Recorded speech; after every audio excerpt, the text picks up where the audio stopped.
or good night, depending on where you are in the world. How you doing? You got Hello, everybody. you got your drink. I didn't bring anything to toast you with. Well, I got like my very humble glass compared That's to that definitely fun. that Screw to that. fantastic drinking horn that you've got going on. We had some things going on in chat. We had someone drop 10 gift subs, which is fantastic. Thank you so much, Civics.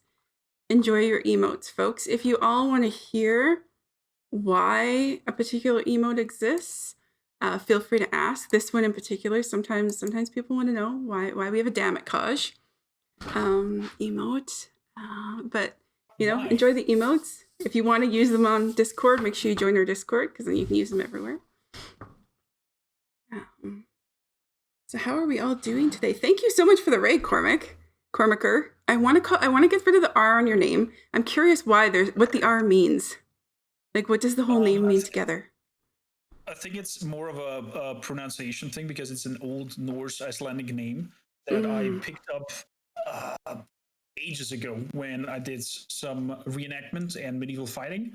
And we're thinking there for the first session, okay, we need like actors' names. We need something that fits to the scene. And we had an Norse mythology setting that we're hired to do some show fighting for. Okay, we need some strong names. And then somebody came up and patted my shoulder and says, "You're Kormaker," and I was like, "Okay, what does that mean? Is that?" And he explained me that's Icelandic and means the traveler, the explorer, the kind of the journeyman. I was like, "Hey, that's actually perfect." That is So fantastic. So glad I asked that I'm question.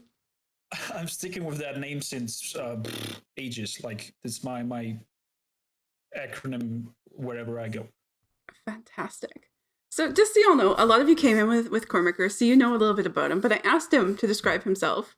I love doing this to people, and this is what he said. He's a variety streamer who loves sharing his passions. Mostly, it's rich story games, history, medieval things, and Vikings with like a bazillion exclamation points. But I think you forgot to add that you have talents in areas like voice acting, medieval fighting, 3D printing, and got a big And old just a heart that little he wears tiny on his bit. sleeve. He really does.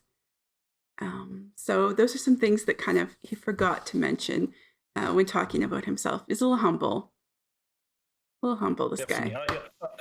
I love the people out there in the internet, and the biggest goal about it, or what I try to do, is to have like this chill and good feeling environment all around me. And when people are coming, that they try to fill up their batteries while watching, just in forget about their worldly needs and just have a good time. If we're playing something, or we're just talking, or we're just even listening to music and Viking tunes, I don't mind, as long as they said at the end, "Hey, I went out with a smile." If it was for that 1 second that was there, or the whole stream, then I did my job.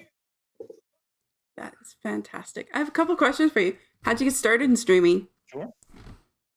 How did I start streaming? I was actually, that goes way back to YouTube when the Let's Plays kind of thing started, and I met on YouTube convention some nowadays huge big persons. One is from the German sides, Mr. Gronk. I'm not sure if you ever heard of it. He was like a huge Let's Player and person like that, and we had like a coaching there, and that idea of creating content about gaming stuck in my head for years. And thanks to my better half that I'm with since 5 years and a bit now, there's no pillar coming flying, so I nailed the time. Um, she kind of said, "Hey, why not trying to do that?" Even though she doesn't like gaming, but she likes to support me my crazy ideas, and that's when it started 2 years and a bit ago, when I was just sitting there at her parents' room getting my new microphone for Christmas. It was a blue snowball ball, and That was the creation. Blue snowball right there. Exactly. That's the mic with which one I started. The starter And microphone. yeah, and that's how this whole story began. And while we progressed and went straight forward, and was like, okay, let's just start. Don't think about too much. Just do it. Don't think about tech stuff. What program to use, what scenes, whatever. Just do it. And then with the weeks and months passing, we learned a lot. I'm still learning. I'm still a complete tech noob and doing probably half of the things wrong that I should do right. But it's working somehow, and as long as I'm making one person happy, I'm happy. I mean, the viewers who were here from the beginning are not going to be surprised to hear I relate to you very strongly on the tech point. As I hit a scene while I was trying to adjust it before we went live, no one saw that, right? I mean, that's just kind of how things go around here. So I get that completely. How long ago was that? Like, how long have you been streaming? Should be now. What we got now? 2 years and 2 years and 4 months. 2 years and 4 months, something like that. Now you're in a completely we're in completely different time zones, which for those of us who are my age range find that just fascinating. Like the fact that we're talking essentially live with an 8-hour time difference between us. And so you are in Europe, and you were born in one country, live in another. You speak a whole ton of languages, or at least several languages. Do you stream exclusively in English? Yeah, I chose to stream exclusive in English because it's the language that most of the world speaks. And I didn't want to narrow myself down to, for example, German, where I can only reach out to German speaking people. So that's why we went for English. I mean, we have a little alert that says, like, you can ask me stuff in Romanian and English. I will answer you that and give you a response, maybe in that language or maybe in English. But mostly we're going for English only. Yeah. So y'all, if you're understanding me, you can go see Cormac or two. Maybe we can put his socials in chat. Maybe we could do that. And so, what can people expect if they come to your streams? You said you're looking for a chill environment, a place for people to relax. What's that look like? So when you come in here, we're trying to first of all focus on games that are telling us a story where we can dive into and just focus on that. And that's the idea behind it. That when people come and have, like, I don't know, shitty day at work or whatever struggles them mentally, they just can put that weight aside and just focus on that story with us together. And like, I'm trying for the viewer to implement them as good as possible and give them the feeling that they have the wheels of power and the strings in hands of what is happening on the screen. So I don't know, simple example, you have a left or right door, and I'll let the audience decide, are we going through the left door or are we going to the right door? And I think that kind of creates this sense of feeling, hey, I am meaningful, I have an impact of what is happening on the screen, and it doesn't matter for where I've come from or if I'm new to the stream or a long time viewer. And people apparently love it and try and having to yeah, are having a good time. Absolutely. When you come in, you might get greeted with a toast, like we did when we opened, like he did when we opened the show. He's a pretty high energy fella. I think he's matching my energy right now, or maybe it was just a long stream before you come on in. And there's a lot of Viking talk. How'd the Viking talk, like where does that come from? How did you decide on that kind of thrust for your community? Because it's very much a theme that runs through. Like, if someone has his emotes, I should put them in chat right now.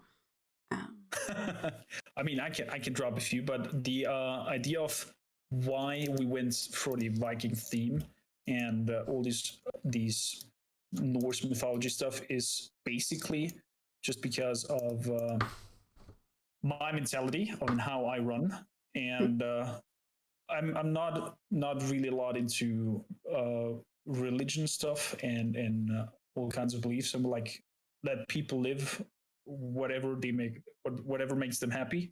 If they want to believe in that, it's great. If they want to believe in that, it's great. As long as they don't harm themselves or their surroundings, I don't mind. They can, I don't know, praise to the holy cooking pots. If it's making them happy, I'm all good. And I'm kind of started to relate to Vikings and Norsemen and Norse mythology because they have this fundamental belief of respecting everyone around you as equal, and also nature, and have try at least as good as possible to take care of your surroundings and leave a good footprint on the world. And this resonates with my personality. And that's why the whole Viking thing is not actually a theme, it is actually real. Like, we are what we say. I'm so glad I asked you that question, Gormaker. I love that answer. I will say that my perception of the Viking lifestyle that you talk about is also very celebratory, and I see that both in your streams and in your personality. A lot of celebration, a lot of um, humor Of and course, fun and enjoyment of the world. I was always trying to find reasons just to celebrate whatever it is. May it be a small achievement, may it be the birthday of somebody, may it be whatever. As long as it's a cause to celebrate and have a good time, I'm there. Fantastic. There's those emotes. That's fantastic. I love it. I really appreciate when people understand who they are and they go into it unapologetically. I'm Tree Frog. Many people know that. And I sometimes am a little apologetic for how far I go into the Tree Frog realm. There's so many great puns just attached to Tree Frog naturally. You can hop in places. I mean, it's sitting right there. It's all just, and so it's one of those things where, it's just, I really appreciate someone who's just like, yep, this is who I am, and this is what I do, and this is what I think about it, and we'll just do it. I'm wondering about some of your best stream moments, or some of your biggest successes, some things that you've really enjoyed. My biggest success, I would even dare to say, is every time we stream. So each stream, because I know already, because we have like a little bit of a good community going on, and that I'm getting a lot of feedback at, is that, hey Corm, thanks for your session today. I was smiling because I had a bad day, and that's for me my biggest success. If we got to numbers and whatnot, I think that in total in these 2 years we've managed to gather and give back to charity, individuals, and other helping projects about a little bit over 10K.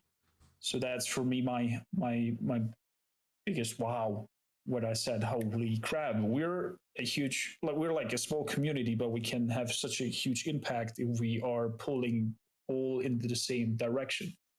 And might be a little for somebody, for example, as we did the charity for abled gamers who are building stuff for handicapped people to be able to use technology and be able to game, even though they're having maybe no arms or whatever. And we had a huge stream and everybody brought in $1, but because we have been so many, those $1 from each of one of us who didn't really hurt was in the end just a huge amount. Can't remember exactly, but it was crazy. So that would be, I think, my greatest success. That is no small feat, and I really appreciate too that you have spent time building a community. Sometimes streamers will start to get so wrapped up in their stream and themselves. Let's be real, Cormaker. They get wrapped up in themselves, and they forget that they're building a place for human beings to come and connect in a different way. If we wanted a big streamer, you could watch some of the streamers that have, I don't know how many thousands of people watching them, or you could watch TV. Or you can come hang out and be part of a community that's growing, but a community of people who actually care about each other and see each other. And so I really love that about your community. When I first started stumbling in there, I was like, oh, look at me. I get greeted by people. Things happen here. And then I didn't even know about your charity streams, to be honest. So I'm really pleased to hear about that. Do you have a specific... theme you're aiming for with your charity streams, like a specific passion, or are you looking for just things that speak to you in the moment, like at the time when you're doing them? Somehow both, like depending on the situation. We did a little bit for Australia when the fire stuff happened there. We managed to help directly with connections that I had towards there with some fire brigade workers and whatnot. So we knew exactly where the money is going, and that's why I'm getting picky and very very careful. I want that when somebody gives a dollar to help something, that dollar at least in 90% of it reaches the destination to help and not in loses half of its value in some organization breakdown, blah blah blah. Mm-hmm. So I'm really picky, and mostly when like situational, when like something bad happens and I know that I can help, then I do it. Yeah, yeah, that's a very something I look at too. Been looking at going a little more local these days too, for sure. For You example, look exceedingly comfortable on stream. Was that do always the I? My case? no, I'm like even yet my inner Viking is just like imagine a stage with lights on it and the light is following the main character and the main character just tries to run away from the ride. That's how my inner me is still feeling. I have this every time I hit the life button, this stage fever butterflies feel in my chest. And I did a lot of coaching and motivational speak in my marketing time before I did my other works. And I always try to teach people make the 10 seconds rule. When you are afraid of something or feel uncomfortable, just do it for the amount of 10 seconds and then see how you feel after that. Because mostly only the first step is the difficult part where you get like anxiety and I'm afraid and stuff is happening. But once you're rolling, it just rolls. Absolutely. I appreciate that because I think people often will see someone like yourself who does appear exceedingly comfortable and exceedingly comfortable in your own skin too, and I think so, oh, they've just got it all together and never have to, never feel that feeling. And I sometimes people will tell me that too. They're like, "You're nervous?" Like my first stream, people are like, "Whoa, you weren't even nervous." And I'm like, "Oh, hell no. That is not true." Um, So and so I appreciate you sharing that because not everyone will say that. Sometimes people want that, oh yeah, I've got it all together. And so I love I also that think you had some advice.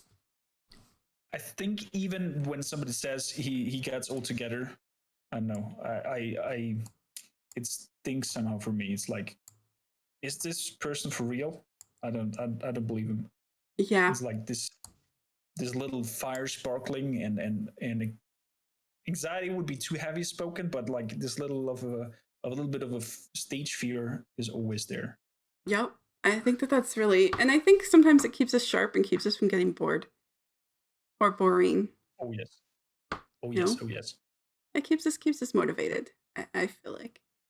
So, some game you've mentioned a little bit about what you look for in a game. What are some recent games? Some games you've really enjoyed playing? Some recent game. One of the biggest boof that happened in the game industry was Valheim. Even though Hmm. it's early access, still we had an huge fun time with it because we went on a role play approach of it. We just didn't only play the game. We actually tried to tell a story using the game and use the in-game chat to communicate with each other and like act our character out. And it was crazy. We still have one running as a community server, but not for streamings anymore. And we have like character sheets that people have to put in and have to think of a persona and play as that. And that was amazing for me. And right now is Dragon Age Inquisition that we're playing because we are crafting on Cassandra's sword to give away to the community. And I think we might talk about that a little bit later I think about so. crafting and other stuff. I'm really hoping we do. I yes, Valheim was is it? I mean, it's popular in OmniPixel gaming community as well. I know people have really been enjoying it, and some of us were just a little bit slow getting on it. So it's actually the kind of game I think I'd like to play if I had someone else. This is how I like to play these games, Cormaker. I need, on movies when like the rich people go to the jungle and they have this bodyguard who's like defending them and showing them around. That's how I like to play those games. I want someone to like make sure nothing kills me. And I'll just run around and like collect things and look at fun things and do fun things. I don't want to fight nothing. I don't want to do any of that. I'm having trouble remembering. Cool. Yeah. I'm having trouble finding where I put the clips that we downloaded. So in case you're wondering why, I'm like, because I do want to have a look at one of the clips that we pulled from your stream. Take your time. Oh, is it the roleplay story ending thing? Yeah. Yeah. Oh, and I really need to find it, but we were downloading things last night and they didn't go with the photos, so I'm just trying to see where they disappeared to.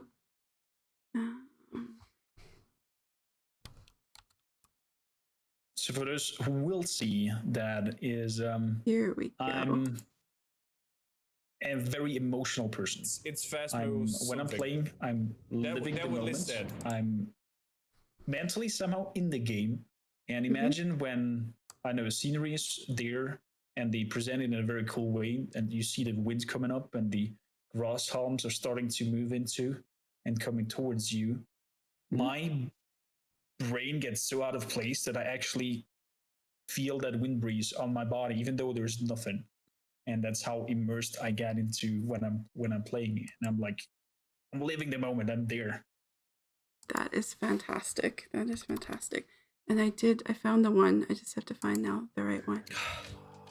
Oh, I'm sorry, you guys. I know you guys are hearing that too. We will get back in here. I swear. The things I didn't set up ahead of time. All right, yeah, so this was the end of the roleplay. You told me I could use this one, so I jumped on that. I mean, let's be real. So if I always like to kind of, when I have streamers in here, part of it is to let people really know what they're going to find. So I have a couple clips that we're going to show you. And so this is the first one. We'll just head over. I'm going to bring a tissue. I might cry again. Okay.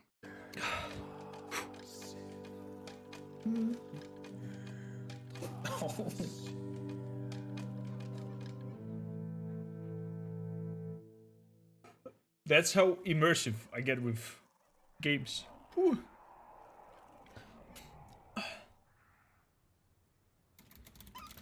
Without them, to see me. I probably would have lost my ways. Maybe even my beliefs.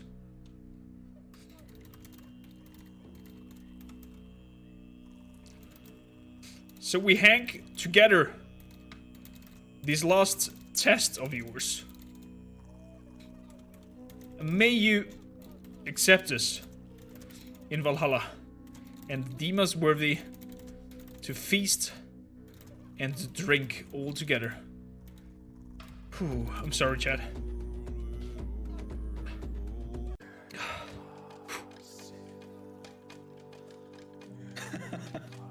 Such a wancy-pancy. There we go. So, I mean, that's kind of like you said. You get in. I didn't really know. I didn't really know that you had done this as kind of a community event. And do you think that made a difference for how you kind of experienced it, like that emotional level? Yeah, oh, definitely, because it was not a single player experience, and we did it together, and we worked together to achieve that, and we kind of build up that story that we are captured and stuck. Basically, that is the game story. Your spirit is stuck in Valheim, in the 10th world of the 9 worlds of the Norse mythology, and you have to prove yourself to the gods. And when you play, sometimes even, spoiler alert, Odin pops up and watches you, and when you like turn to him and watch him into the eyes or go towards him, he just disappears. And even sometimes, spoiler alert again, Thor flies by when it's a stormy day, and you have this feeling that the gods are watching your doings, and that you have to prove yourself in Valheim to get to Valhalla, and that your spirit moves on. And we captured that really good, and had this moment where we like described how we're making a circle and kind of making a huge group hug. And I have this last speech where we like where I started to cry and said like, okay, I hope the gods are deeming us worthy now. We're hanging on their last tests on these stone pillars the last boss had, and then we did that. We kind of was a little bit disappointed there was no like ending scene with a Bifrost's rainbow bridge coming and bringing you to Valhalla or something. It was like game not finished yet, but we might redo it when the game is fully released, and we'll see. We'll see. I have to send them a little feedback. We need the scene so we can finish crying and move on with our lives. For example, right? That's a thing. So you talk about getting immersed in games, and then if you go to Cormaker's Twitch page, you will see that he's also a voice actor. Tell us about that.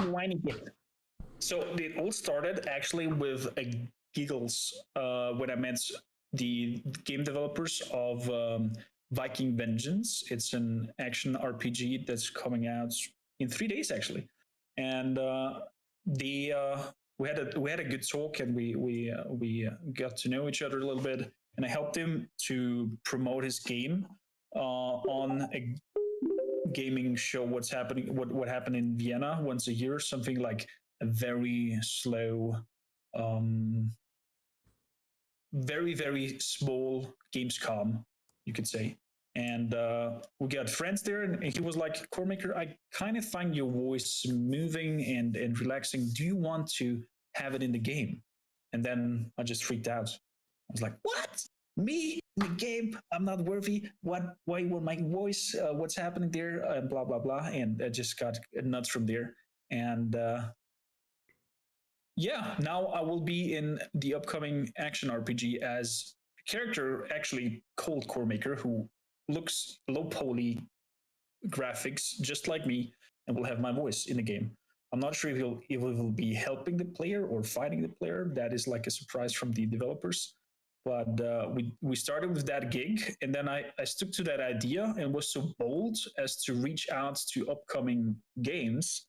And now we're gonna voice uh, in Song of Iron. It's a 2D platformer, also Viking game that's coming out for consoles and PC. It was represented as one of the best upcoming indie games for the Xbox Awards things.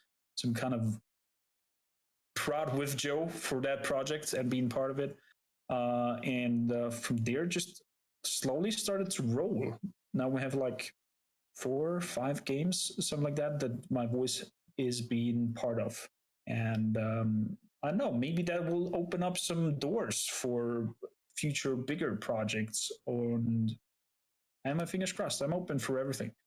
I mean, yeah, I texted you and you're like, sure, maybe if we can make the time work. I'm like, yeah, we can find the right time.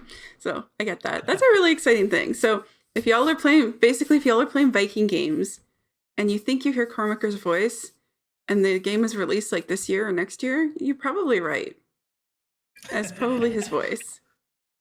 And I hope you get to toast people on some of these. I hope sometimes your character gets to, because you used to do this to me sometimes when I came in. I think it's because I was new. What did you used to say to me? You welcome me. When someone comes new, I'm mostly welcoming with the typical Viking greeting with Skull. Welcome aboard. Nice to have you aboard. Yeah. And stuff like that. Or welcome to us pagans. And I used to do that a lot, but sometimes the horny gets into the cupboard and stays there for some time, and sometimes even forget about it because I'm too, as I said, too immersed into the game. Absolutely. And we're in there. But at the beginning, when we're starting and have like this welcoming chat, that's our thing. We have either the horn in action or my steel mug over here, and trying to create a little bit of atmosphere. Sometimes even wear Viking clothes and go full in role play. And sometimes, don't you have braids in your beard sometimes? yeah, I even had some braids in the beard, and there was a funny talk with Chad when, when said that it looks like little men are hanging on my beard, like little men are hanging on a giant's beard when I was talking, swinging around, and I just can't get that picture out of my head since then. Uh, yeah. Suddenly you're a giant. That's fantastic. So when we talk about streaming, are there any days that things just didn't go kind of like you hoped? Some kind of difficult stream days or stream days that just didn't quite turn out like you hoped they would? We had a few times some technical difficulties, especially when I like changed gears and hardware. There was acting up and stuff like that. But I always say streamers who've never struggled a little bit with their tech are not real streamers, and that's the only difficult part that we had. We also had a try of people coming in and ruining the moods and being trolly and acting up and doing strange stuff and being rude or even racist. But we mostly are handling them very strictly. And when somebody comes up to disturb the moods, well, we have our dear axe here that will chop them into virtual bits and scare them away. Fantastic. I was going to ask you a little bit about your philosophy on dealing with trolls. Do you ignore and ban? Do you tell them that they're misbehaving? What do you do? Depends of the level of trolling. Mm. Sometimes I build them into the show and try to switch around into a positive mood. For example, one came in and was like bantering about me doing some rapping on some troll hip hop lines. There are apparently some known troll hip hop lines. I have no clue, but he was like, "Hey, could you do that?" And um, Chad was like, "Don't ignore that. That's just a trolling thing." And I was asking him if he's still here. He came up and was like, "Yeah, I'm waiting for the rap." And I was like, "Okay, we're gonna do it. We're gonna rap that." And then I just brought up some beats from somewhere and rapped that line. And he was just, for some reason, apparently blown away and ended up following it and subscribing even.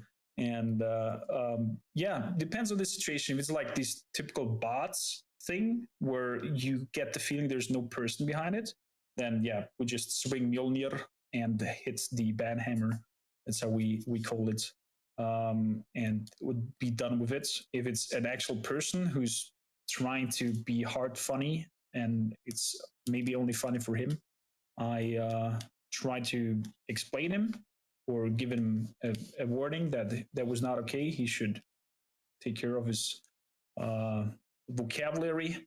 And if he still keeps up that thing, he will get a purge and be like, okay, calm yourself. We'll try it again in an hour. Then you can talk again with us. If it still acts up, then Mjolnir. Done. Yeah, I'm like, I don't have the time to put too much time into trolling and people like that. I'm there for the people who are enjoying and having maybe a hard time, as I said, and they need my full attention. So I don't have time for trolly bullies. I agree with you completely. Are there any games you won't play on stream or that you just don't play on stream typically that you still play? Games I won't play on stream. I try to keep my heads of spooky games, horror games. Mm. I mean, I do play them here and then occasionally because people are just having a crack at it. Because, as I said, I'm living the game and I'm just getting scared. Sorry for my English, shitless. Um, and yeah, they're just having a great time when we do that and Yep. having a great deal. So I kind of do that for them. I personally just hate them, and I play them mostly with this little tool here. That's a heart rate monitor, and people are seeing how my rate spikes there or just stays up. And yeah, that's the thing. And I'm open for everything. If it's delivering a good time, I would play, I don't know, car racing up to sports game up to whatever. But mostly aiming for something that tells us a story that we can dive into and form it together. Yes. So you told me a little about this. For those who don't know, I talked to the person I'm going to interview before I interview them, and just ask a few questions and think about what might be some good storylines, and so I pulled one of those clips of Cormaker playing a scary game. Oh, I'm curious what comes now. Yes. All right. Are you ready? It's Phasmo something. That what Liz said. Oh. That was such an asshole scene. I will not make you watch that again. But I really, when you were telling me about it, I went looking through your stream to find one of those, and I was like, oh, it did not disappoint. Full on, like going to, and so I understand that there's a bit of a thing in your community about the next Resident Evil game. I dared to challenge one of my mods, Bauer, about the Assassin's Creed Valhalla X that we did, and we have this challenges up hanging here. When we reach a certain amount of collectible income, depending of views, merchandise, whatever, we put out everything in a pot, and we reach a certain amount. Then I gift one of those creations to the audience, and I dared him that if we reach that within January, like we just started, and if we reach that within January, I'm gonna play his stupid Resident Evil game. And he was like, okay, deal. I didn't think much about it, and it happened just like I think 2 or 3 days later. And I'm kind of excited, kind of regret it because it's playing in Romania, if I understood it correctly, and even in some region where I am born and come from. So that's kind of exciting for me to see if I might recognize some parts of it, or if it's just pure digital fiction that they created there. I mean, seeing something that you recognize in games or on TV is kind of fun and entertaining, and um, yeah. So I get that. So maybe you can be so distracted by that you won't notice the crazy vampire creatures coming to get you. I hope. But I don't think that you can't notice Mrs. Dumitrescu, who is like, I don't know, 3 meters high or something, or 7 foot tall, or whatever the community said. She's big. I know there's a lot of trolling and uh, jaw dropping around that character. Jump scares, all those kind of fun things. Oh, I will love it. Yeah, I look forward to that. I'll be there. I'll be there the best I can. So, I think if it's all right with you, we'll take a 5-minute break here.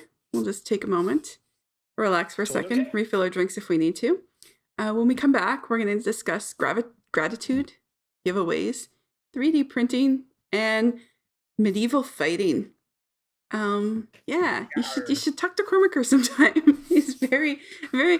You never know what you might find out about him if you talk to him. So we'll be back in just like 5 minutes. Welcome back, everybody. Let's just see what happened here. Things happened. People were following today. I kind of missed it. Dragon Lady, Myth followed, Wallach followed. So we appreciate the follows as always. And for those who are just joining us, we're talking to Cormaker. He is a streamer, a voice actor, a Viking, and a 3D artist, and all of the above. Like, it's just everything. We did not leave as Stoic and Buktai arrived. That was just fluke. Mm-hmm. We would never do that to them. Right? I see we got snacks in chat. That's a really good thing. Coffee, snacks. I don't even know what Moz is. I think some cheese. Oh, mozzarella. Like just mozzarella. All right. Probably. Yeah, I'm gonna guess so. I'm just really, not really paying attention to what they're talking about. Popcorn's a good snack. And some mozzarella with cherry tomatoes. Yeah. Seriously, on little toothpicks. If you want to go that fancy, yeah, definitely. It's yeah. I used to spend a lot of my work time in hotels, and so they were on little toothpicks. Yeah. So if you're just catching up with us, we're talking to Cormaker, and if you want to catch more of this, of course the VODs are available, but also our YouTube. This will get up there in the next few weeks. Part of the thing that Cormaker and I were talking about was the doing things off stream and how much time that takes. We are looking though for a few subscribers on our YouTube channel to give us that sweet custom URL. So if anyone wants to go follow our YouTube, feel free to check it out, and then you can watch the rest of it. Number 19, yes. Fantastic. Yes. It's one of those things. We've now got some backlog on there. We can actually start to tell people, hey, go look at things you might have missed.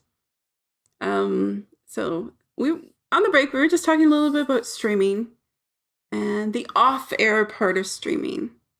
Your streaming takes so many hours a week, but then the off-air parts of that take also some time a week. So what kind of things have you noticed take up your time when you're trying to, as a content creator, as a streamer?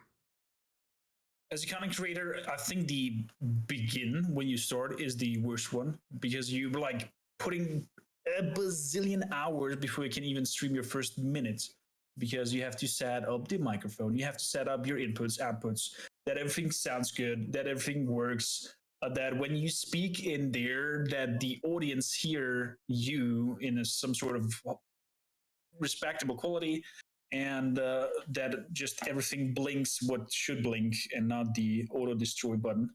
And I think that's the hardest part. And thinking back of it, it took me, I think, a week of 5 hours work.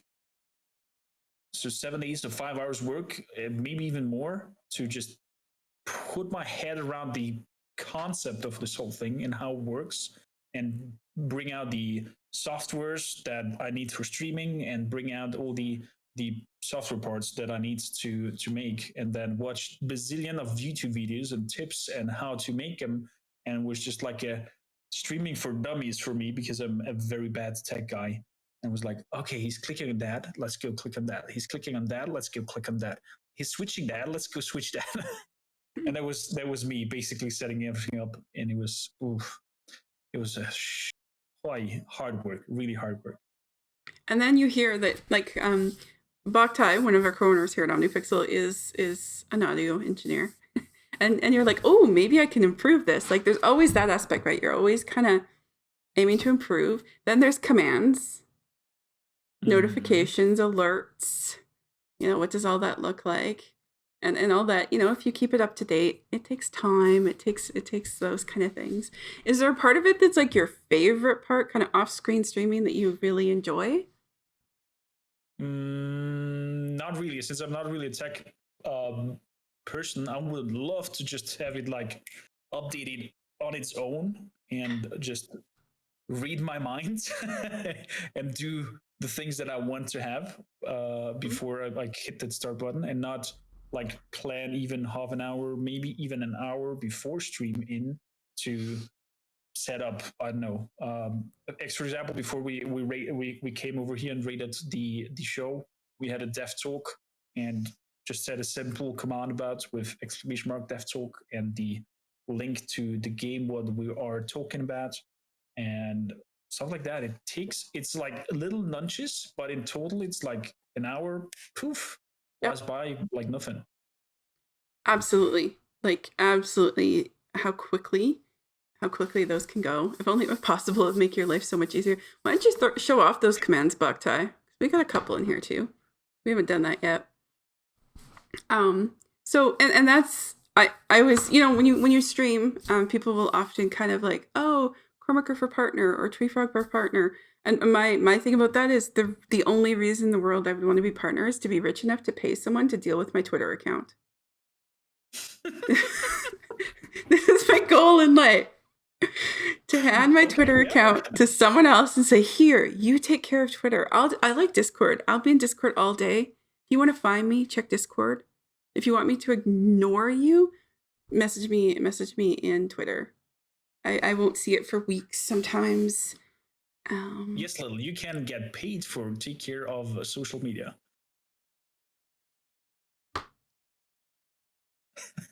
that's that's actually a great I'm goal. getting, Yeah, I'm good. getting office. I'm getting offers. This is fantastic.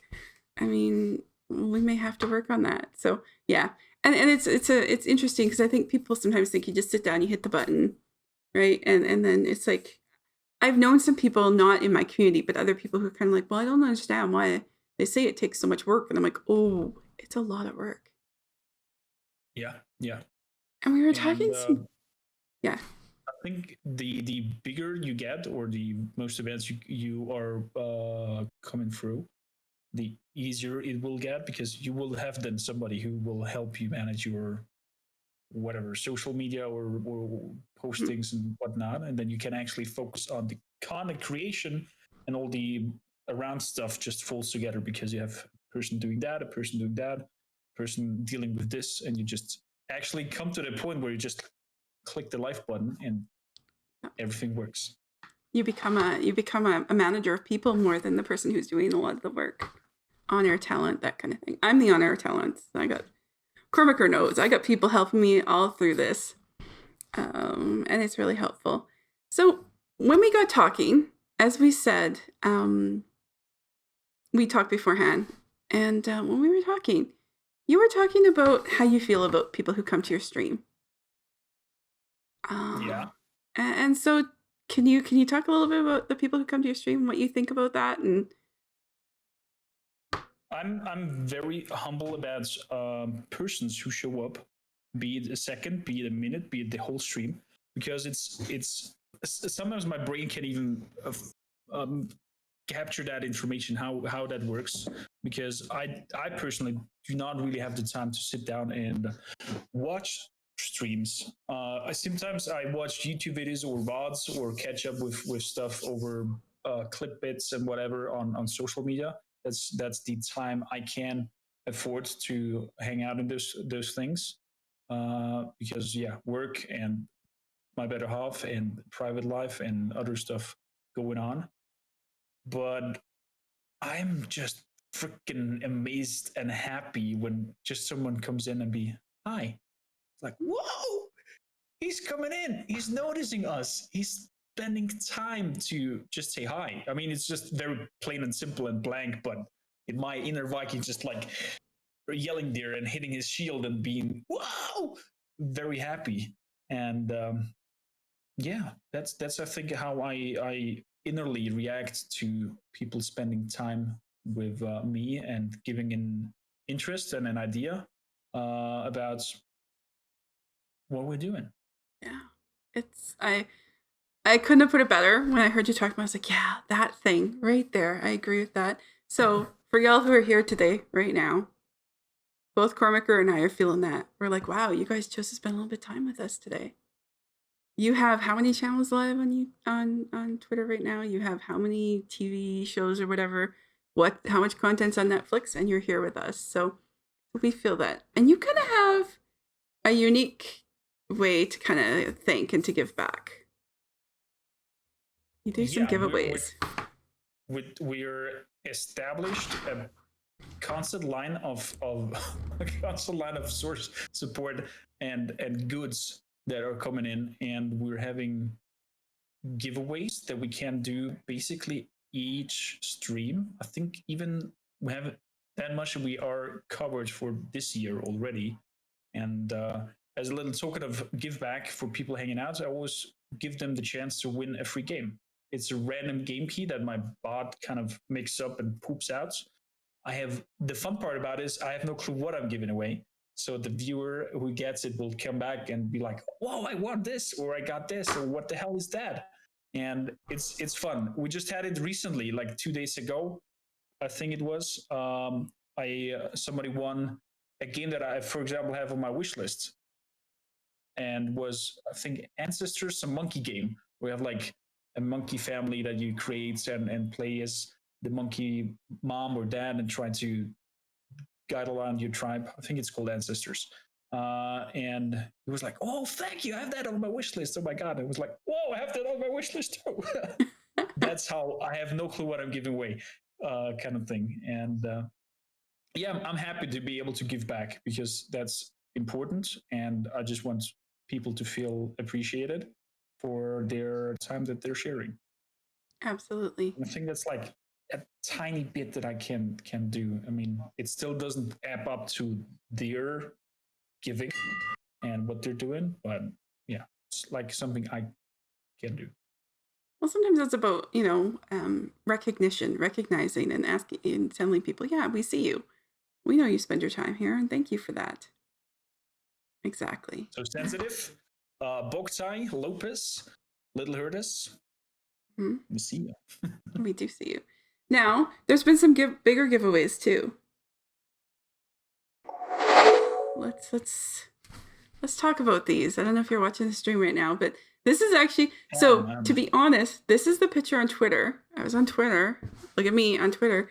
That made me think, oh, why aren't they asking Cormaker if I could interview him? So you made this. Yeah, we made it out of from scratch, basically. It did not exist at all, and we used the 3D printer to print this in 3 pieces. I think even the head was 2 separate ones that we combined, like the X plates. And it started with the bottom part before the brown piece, so like the, let's call it the knuckle, then the middle part, and then the head. And it's like kind of imagine like Lego. It's like telling you exactly which part to print and how they are then to connect. And then starts the real work, because you are having like a rough form that you are gluing together, then filling out, then a lot of fine tuning. So you don't see the cuts, you don't see the edges. And after several hours of work and bringing all these details out, because sometimes at the X head you can see a little bit that the trolling of it gets a little bit lost. Sometimes stuff gets a little bit lost, and you have to manually move in there and correct the errors. Yeah. And so you decided, is this axe based on a specific weapon, or is it from your brain? it's based on this year. Let me quickly grab it up. Okay.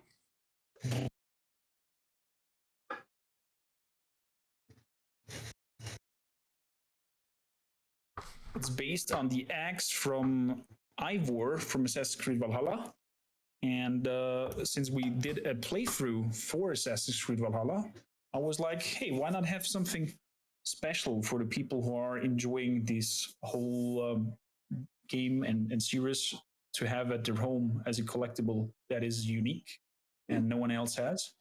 And I was like, okay, talk to my friend who's the owner of the 3D printer, and was like, could we manage to do that together and bring that out? And it was like, yeah, let's do it. And that was the birth of the big giveaway things. And the next one is a sword that we're creating right now of from Assassin's Creed, no, from Dragon Age Inquisition, as we're playing that right now. That's exactly there we go.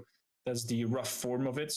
We have the knuckle, the handle part with a little bit of a blade, then a huge blade part that doesn't fit in the screen, and the tip. And then we're putting a huge metal bar in it, so it feels heavy. It feels kind of nearly real. Then attach all the parts, glue it together, and work over it and coat it so you don't see one bit of attachment there, and it just looks real. And could be definitely used for cosplay. With the metal bar in it, it might even maybe resist a little bit of cosplay fight if you don't smack too hard with it. Not sure about the handle, if it could block something and not break off, but it definitely looks already good. I can't wait to show the next step of it. Okay. So I'm curious, and I'm going to leave it on the side for just a second longer, because one of the things was, how many people in chat do significant projects in 3D printing or are familiar with it? I was telling Cormaker that the last time I really saw 3D printing was probably pretty early in when it became a thing. And one of the things that stood out for me right away is that back then, or at least the people I saw doing it, the bottom of the thing was always pretty much flat. It had a bit of a, I was telling him about chess pieces, right? You'd see people and I was like, well, why don't you just buy a chess piece? I mean, they're like 99 cents from China. Like, why are we printing a chess piece? But but I get the point. So these though are really 3D in that you don't really see what appears to be a flat bottom. Like when you turn that axe over, it's an axe, right? Like it's not like one-sided thingy. So how do you make that happen? And what is the whole process? Like tell us a little bit about how this works. So the process is there is, for people who have a printer at home and want to try it out, there's a website called Thingiverse, like universe, but Thingiverse. And they offer all kinds of free data that you can download. And there's a specific file that the 3D printer can read. And then you just program over your PC. There are bazillion programs, depending on whatever you prefer, where you fine tune your printer and tell him how big and how high that piece will be, reading that file that you got for that project. And for example, that sword was already splitted in four. No, it was actually split in 7 pieces, I think, even. So like the sword parts were like this big, but like 4 or 6 times. I can't exactly remember. And it is basically starting, as you say, like putting a base in printing, and then starts the form, and you actually have to like break it out of there and like fine work it a little bit.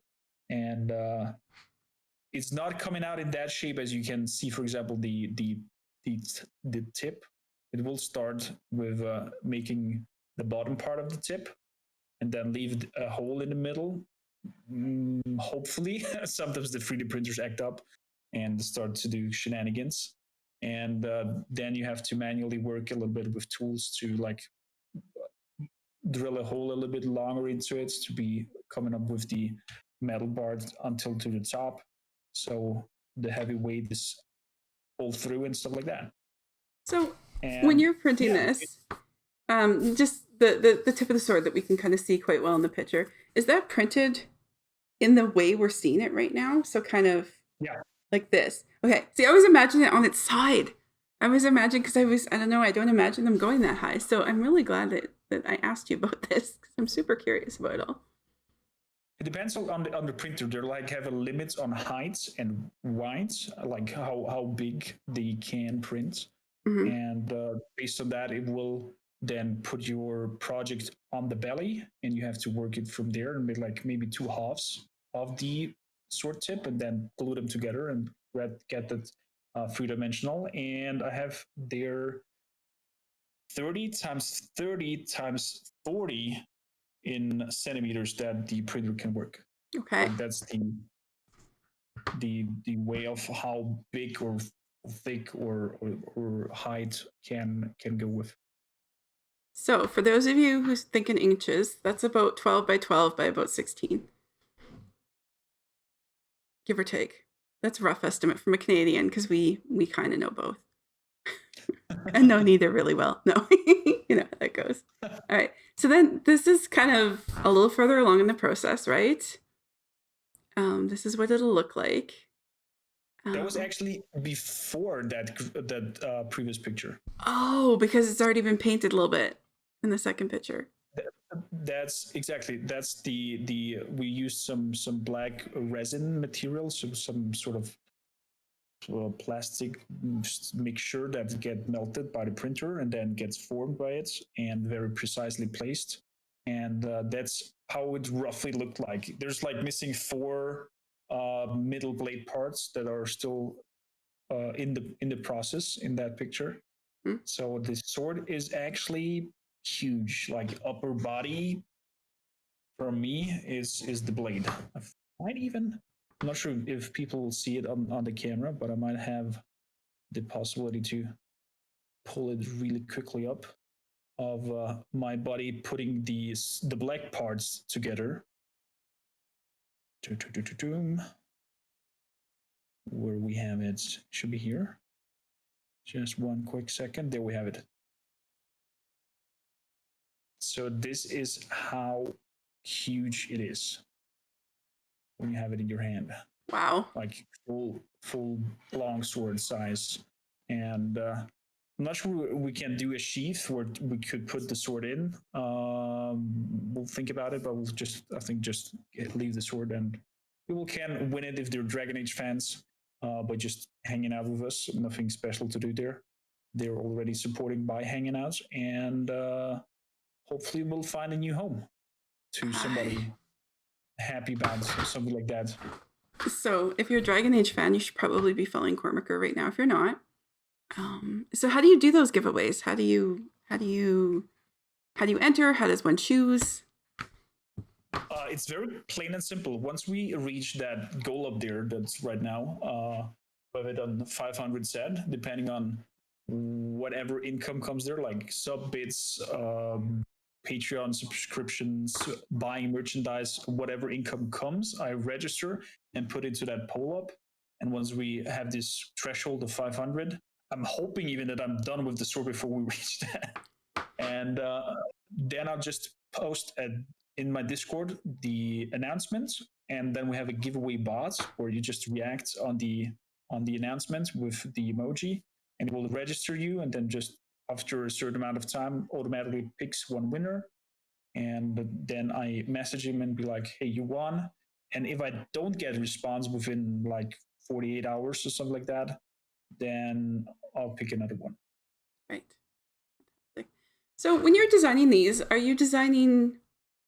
Do you find designs online that kind of mimic the sword? Do you create it yourself? Is it a combination of both? How does it work? Kind of a combination of both. You have like for this one, we had to play around a little bit with the handle size and the blade size. It was a prompt for actual cosplay fighting that we find, but I think it looked way too unreal. It was like the blade was very thick, so it has the ability that you can actually hit somebody, and so we fine tuned it to be flatter and look real, especially after we're gonna coat it and paint it. We'll try to bring on this steel look of it, and it's a little bit of a combination of both. If you're lucky, you find it already kind of finished and just like copy paste and go. If you're unlucky, like in this one, you have a lot of fine tweaking and tuning, and just go into detail and craziness. Yeah. Well, and the reality is some weapons don't translate well to the real world. So sometimes you might have to think about, is that really too thin to actually like even hold on to compared to the blade, or I don't know. And just, I mean, suddenly in my head I have like keyblades or the swords that are like the size of the you're like, no, you can't do that. Crazy World of Warcraft's blades and whatever they look like. Mhm. Like huge axe heads and then a tiny stick in the middle. It's like, okay, you would swing it, but it will definitely just snap off its top. Yeah, exactly. So I can see some of that too. What kind of paint job is this going to get for those of us who aren't familiar with the original? It will be looking kind of used. It will even manually chop in some dents into it, so it looks like a used steel sword. And it will try to resemble as good as possible as the sword from the game from Cassandra. And that's your favorite thing to do, right? Is to paint it? Yeah, that's the greatest part when it kind of starts to you like give it life. Because Yes. before that it's just like okay, it's just like it gray mass. It kind of resembles a sword, but as soon as you have the coats on it and the first painting goes into the fabric and whatnot, then it starts to get in shape, and that's an amazing feeling. Yeah. So when we were talking about this the first time, Cormaker did note that you have to be very careful not to make it look like a Halloween prop. From one of your favorite stores. I think I have one somewhere. I want. Right here. He's got axes over his head, y'all. Like this kind of even looks okay-ish, but as long as you just see the blade, but as soon as you see the handle with this, yeah, it just looks like a Halloween thingy. Yes. He's got a whole armory. Yeah, above his head, like in reach. If the zombie apocalypse actually happens, you want to go see Cormaker because apparently he's got you covered. He's ready for anything. Not with this. We have only this one who's proper metal and wood. That would be the only one that would be usable for an apocalypse situation. Let's hope it never comes to that, because I'm a very pacifistical, non-aggression person, funnily enough. Yes, which is always interesting. So we got talking about this, and what he says to me is, this one might even be able to be used in medieval fighting. And I said, what? And he said, yeah, I used to do that. So tell us about medieval fighting. A little bit the combination with where the name Cormaker comes from. And, that picture. You sent me it. I'm going to use it. That was actually a fun story. We've been on holidays on the Black Sea. I'm a geographical noob. I think the Black Sea is attached to Romania. Yeah, I think. There was a reenactment group came up, and they were presenting a little bit of Roman and Dacian history. Dacia is like the former Romanian people, and they then funnily, actually jokingly said, is anybody willing to fight against our legionnaire here and has the guts to do that? And my friends, knowing that I did medieval fighting, they're like pushed me forward, like, yeah, he wants to. Like, oh damn, okay, let's do it. Let's play the beginner and the noob and just let him explain, so he feels in his way of the teacher, that he's explaining his things. And once I got my stuff on, I kind of tested the field to see how the legionnaire is reacting and how well trained he is. And then we started to have a little dance. Ended up that the teacher pulled him out to not embarrass the group. And then the teacher stepped in and was like, okay, we too gonna have a dance, because my students are not on par with you. And he did like the as you can see, the tower shield. He always had the tower shield way too high for the legionnaire fighting tactics. He should have the shield in the bottom, so he protects his feet and kind of cover behind it and like stab over it. That would be the tactic to go Obviously. with. And then like move the shield and then move his body, but he was standing way too high, and then I was just aiming for his shoulder head. Then he moves up with the shield, and then I snapped him with the wooden sword on his underneath zone on the feet, and like, poof. Sorry, you should protect your feet. As you're sitting there, I think barefoot, maybe with flip flops on. I can't even remember. I think it was barefoot even there. Yeah, something like that. So how'd you get into, like, what was, when you said medieval fighting, and I'm like, medieval fight, what do you mean? So what was that? What were you part of? So it was locally here a group who did some medieval fighting, where they teach all kinds of weapon styles, from shield to axe, sword to shield, two one-handers, two-handers, spear, archery, axe throwing, all kinds of craziness. And I subscribed to that group and went into the training and kind of liked the training itself, because I was kind of in the process of training my body a little bit.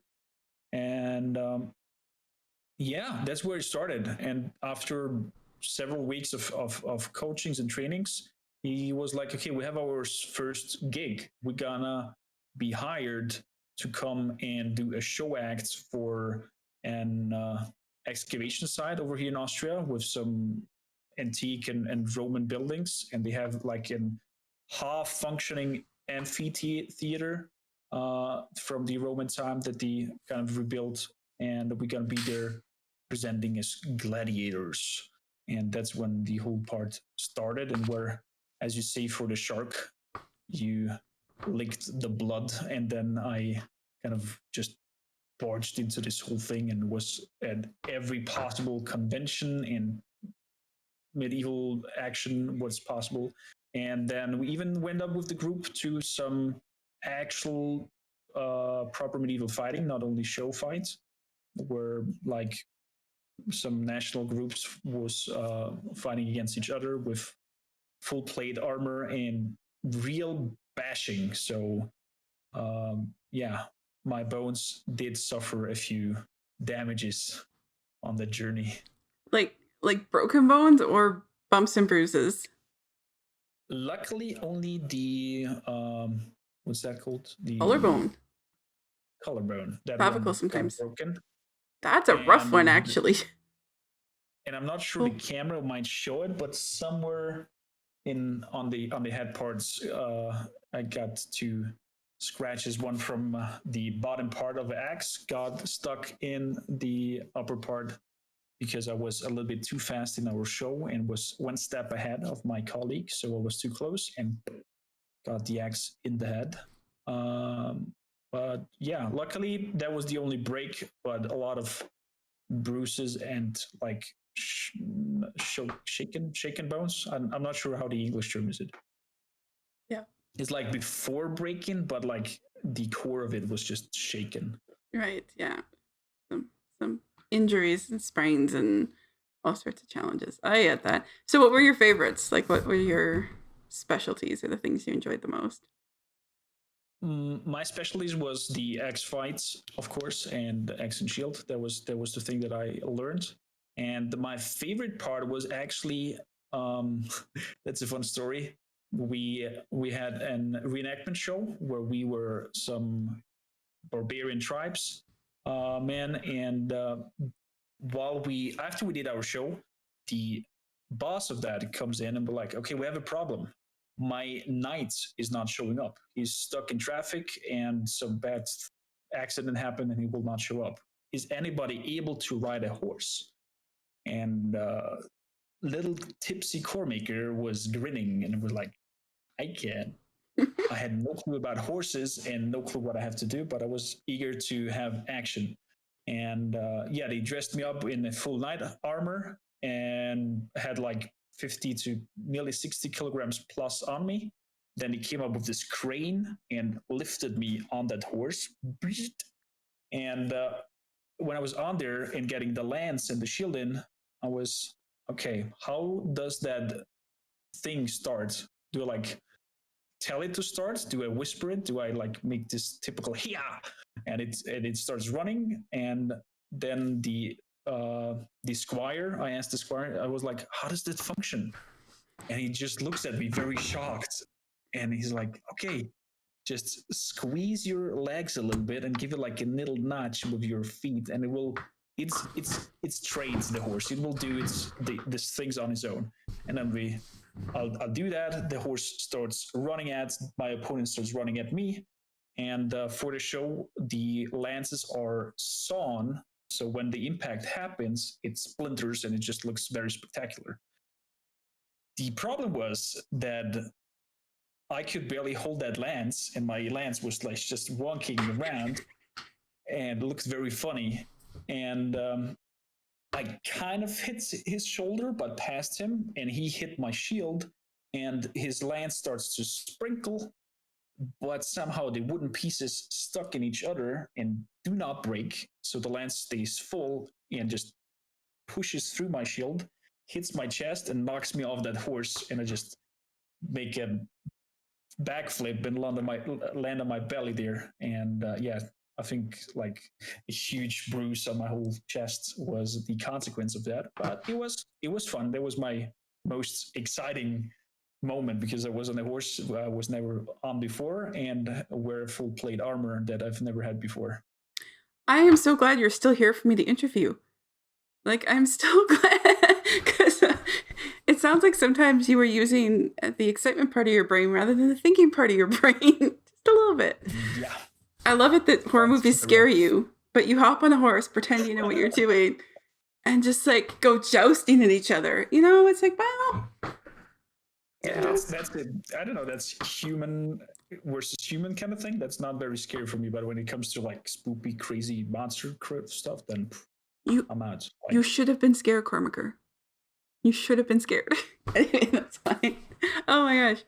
That is fantastic. Any of them that you like didn't care for, or you just not your thing? Um, what exactly mean? as far as the fighting, like, was there any parts of it that just like weren't really um you weren't really interested in? We talked about like Axe and Shield was definitely what you preferred or what you were into. Yeah.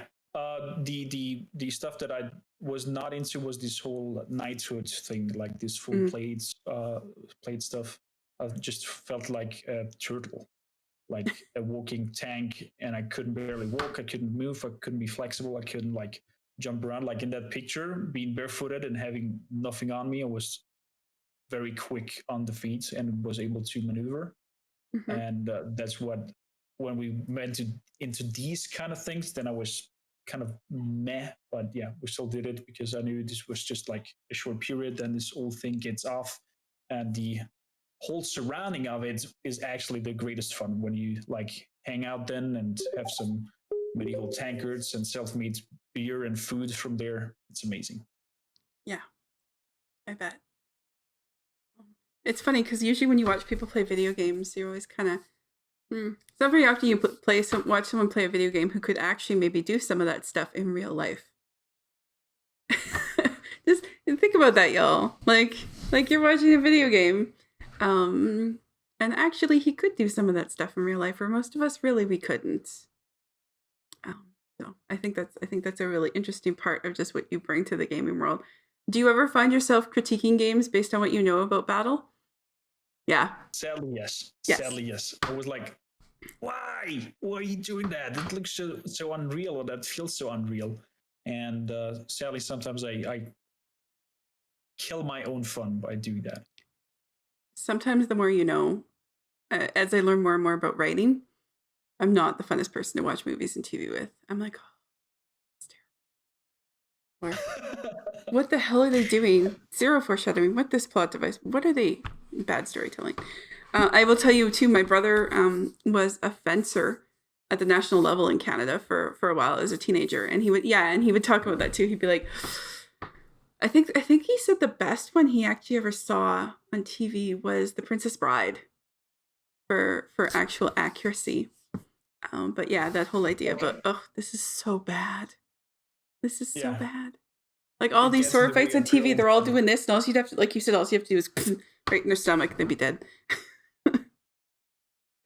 Yeah, I get that. I think the series, funnily enough, the series Vikings and Lost Kingdoms, I think it's called, the one in Northumbria, they are getting really close. They're not exaggerating the fights and dragging out. It's just like short combats, contact, fight over, as it very likely would be. Yeah, absolutely. Were there some games that stuck out to you as particularly good in terms of battle? Particularly accurate, maybe. Battle. Yeah. Kingdom Come Deliverance is a medieval simulation game, and I was just loving the way they handled the whole fighting system and blocking and like this fighting dance, what's happening there. And that's actually the game with what I started to stream. And it's just an amazing roleplay game because it's finally one that's without magic, without fantasy, without dragons and whatever, just pure medieval roughness and good parts and bad parts of it. Like you walk down the street and you have to be careful that no one is throwing their morning potties on your head and stuff like that. And it's just, real. Like, I love that made you smile. That's like, yeah, it takes all different kinds of people to make the world go round, folks. So on that note, I've had the chance to ask you a lot of questions. I'm going to ask chat if they have anything they were waiting to ask you or that we haven't covered that they want to know.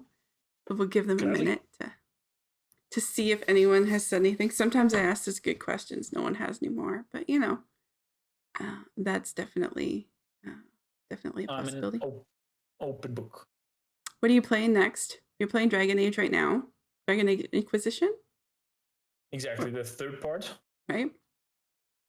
And after that will be the upcoming Mass Effect Remaster series. I'm very excited about.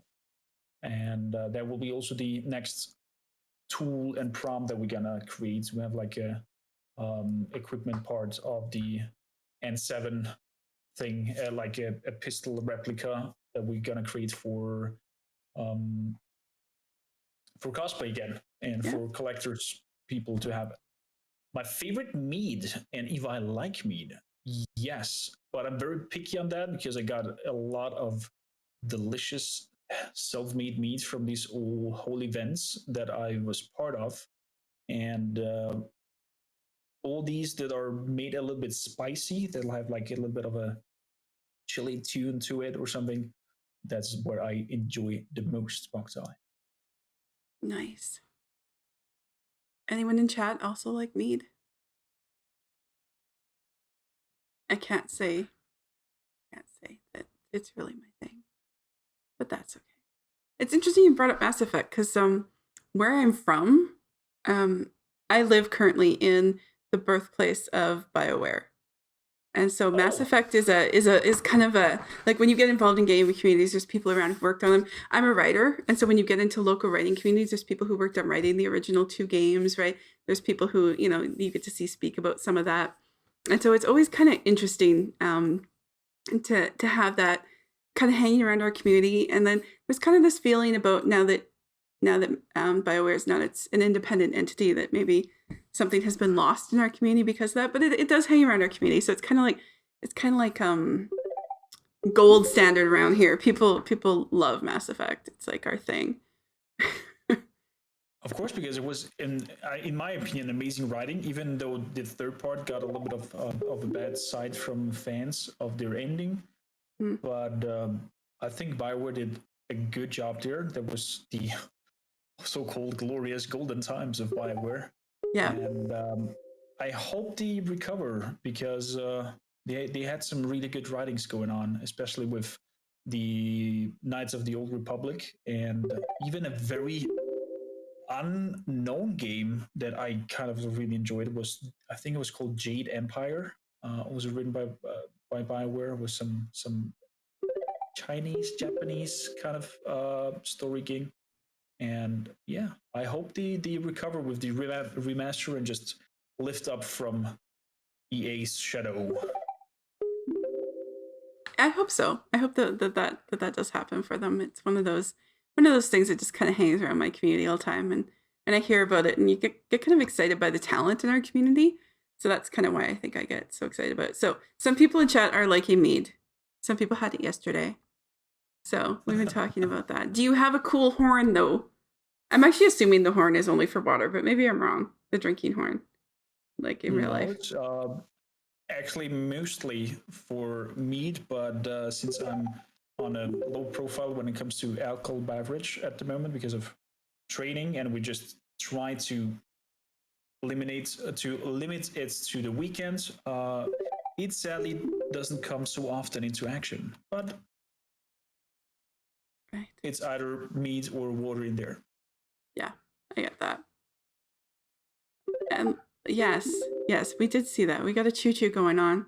This is me trying to like be like real cool and connect with Cormaker while ignoring the fact that chat just blew up and there's subs coming in everywhere, including some from yourself. So thank you for those gift subs. Of course. I really, we really appreciate them. We appreciate them all coming on in. And look how long it takes for it to catch up. I guess it's right there. Look how long it takes to catch up. So, is there anything else that we should be talking about? I'm going to go back to the regular screen. Anything else that we missed that you want to say, Cormaker? Anything else that okay, what I want to say is, first of all, I am very humbled and thankful for this opportunity to share a little bit of insight from my part. Funny, I don't get don't making the time, or not getting the time for doing that on my own, on my end. And I think stuff like that is very amazing for people to open up and have this person as the focus on. And what I can say is, I'll definitely take care of yourself. And most and foremost, make sure that you're having fun and that you respect yourself by doing so, and of course, the people around you. I really appreciate that point of view. We went from battles to mead to making sure we respect everybody. And I think that's a really important message around streaming is, I will say this, when you have a welcoming community like you do, Cormaker, it's a reflection of that streamer. 100%. So you can always tell how a streamer feels about their community based on how the community responds to everyone. So you come in there and I don't know things. Sometimes I'm asking dumb questions. Sometimes I'm like, I'm talking about a random thing, and his community's like, yeah, welcome. And they're talking to you. And I think that's a really important part of what streamers can offer. And it doesn't always happen that every streamer puts value in that. Yeah. And I think they should, because that's your. It sounds a little bit rough, but that's your currency. Like, people is in content creation lives off people, and if you don't care and take care of those people around you, you might get up because of, I don't know, you're exceptional good in gameplay and do something crazy on some game, and people are showing up for that. You might get up because you're super pretty and people just like to watch you. You might get up because you did some meme that got viral or something. I don't know. Internet is crazy. Everything can happen. But the maintenance of that only works if you have a working and functioning community behind you. Because otherwise, like these one-hit wonder songs, they at the top, everyone knows them, but then they poof, band disappears. No one knows what happened to them. Mm-hmm. And same, I think, goes for content creation or in general. Absolutely. And mods. I heard you mention your mods earlier. Make the world go round. Important part of streaming. Invaluable part of streaming. Good mods. Right. They're like your your little helpers. If they're not around, stream would be chaotic. I would probably not have time to play the game, and always have to be like, okay, did he say something? Did I have to look at that? Mm-hmm. And you just feel protected and be like, somebody's coming and taps your shoulder, like, I watch you back. Absolutely. Yeah. And welcomes people and is a kind of a second face for the community. I don't think that can be said enough. So I really like that you have that perspective. So on that note, what's your stream schedule like? Where can people find you? Schedule is all over the place because of work. I always put work and my other stuff first, and then whenever there is time, there will be the stream squeezed in. So it will be all over the place. Of course, Central European time could be early in the morning because I have only then time and I have to go to work afterwards, or at nighttime. So best would be probably to, I don't know, follow the social media stuff on Twitter, because I try to announce it on the beginning of the week, what will happen that week. It works 80 to 90% of the time. And yeah, so schedule all over the place. Can't tell you. The only thing that I know, the next part will be tomorrow, midday Central European time, with another squeezed in dev talk of a friend of mine who's releasing his game, and I want to bring some eyes on that. And yeah. So if you're in North America, consider middle of the night to mid-afternoon local time. That's pretty fair.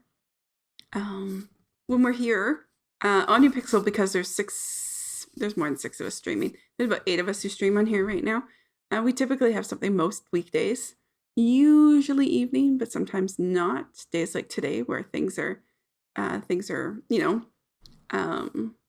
have the opportunity to stream during the daytime on a Monday, so I took it. So if you want to follow us, I'm going to get the mods to throw it in chat in case you want to check us out a little bit more in different places. And on that note, I think we will be wrapping up stream. Cormaker, do you like to raid when you're streaming? Always.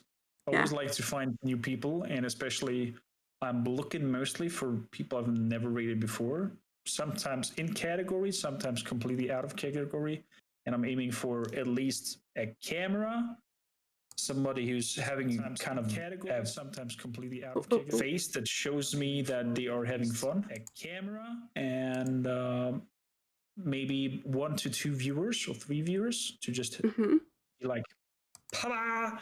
Surprise out of the blue," and you have so much, or mostly so grateful reactions. They're like, "Oh my god, thank you kindly," and yeah, that's like the best wrap up to like have this warming happiness to just meet somebody happy, but just bringing in numbers and actually, yeah, not really done something.